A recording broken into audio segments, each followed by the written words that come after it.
นี่โอ้ตายแล้ว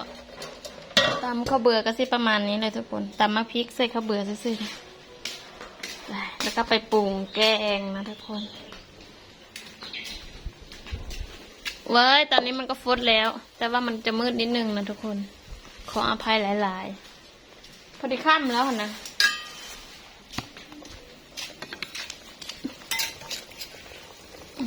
ลงเลย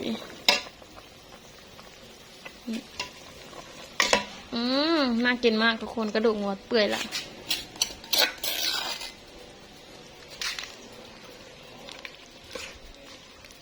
แกงหวายปื๊ดควันคืบใส่กระดูกงัวมีหวายมีคอนแคนมียอดอ้อยยอดเหลาแกงแบบโบราณมากทุกคนปรุงปลาแดกแป้งนัวเกลือปลาแดกแป้งนัวแค่นั้นเองเนาะแกงลาวที่แบบนี้แหละทุกคนง่ายๆเลยเสียบปลาแดกแป้งนัวแค่นั้นโอ้ย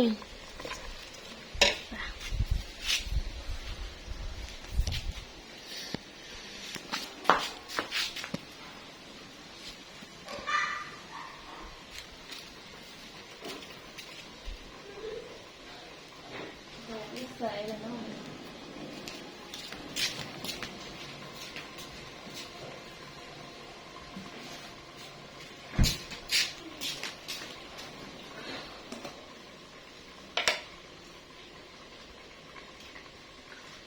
โอ้ยกระเดกกระเดกใส่ฮอตตอนมันใส่ฮอตตอนมันด้วย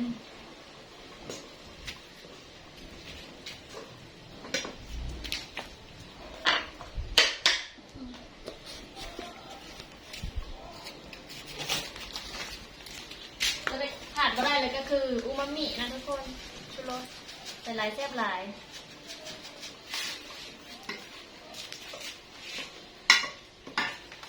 ใส่อันนั้นค่ะ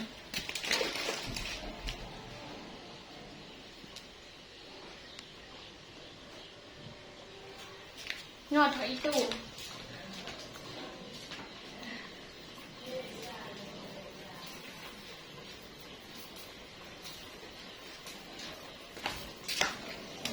เจ้าเนี่ยอัศดีแกเลยแกงแล้วที่ขาดไม่ได้เลยก็คือยอดผักอีตู่ห้าวเพราะว่าอันดิบมันบ่มีก็ใส่อันห้าวก็ได้นะแต่ว่าอันนี้ฉันขาดอันนั้นไปแฟตเมิดปัดเป็นกระแสไปเลยซิมเบิ่งก่อนนะทุกคน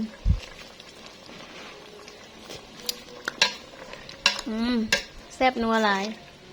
ขมอำลำ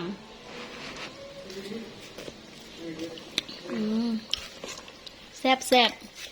แต่ว่าแอบเค็มน้อยนึงเธอเติมน้ำก่อนน้ำมันน้อยทุกคน